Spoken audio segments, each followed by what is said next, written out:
Hello दोस्तों, तो हम आज बात करने वाले खेसारी लाल यादव जी के भक्ति सॉन्ग के बारे में, जो कि आज सुबह में ही गणेश पूजा के शुभ अवसर पर ये सॉन्ग को रिलीज कर दिया गया है। जिस सॉन्ग को लिखे हैं पवन पांडे जी और म्यूजिक दिए हैं रमेश कुमार जी।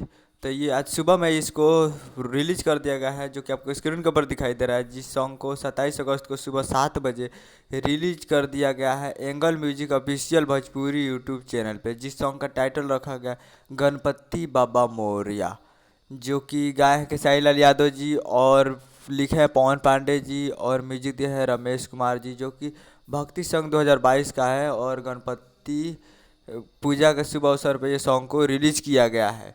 तो आप लोग इसे जाकर सुन सकते हैं angle music official YouTube channel पे। तो उम्मीद कर रहा हूँ वीडियो अच्छा लगा होगा, तो चैनल को सब्सक्राइब करके बेल आइकन प्रेस कर दीजिए, ताकि ऐसे खेसारी लाल यादव जी के लेटेस्ट न्यूज लाते रहे।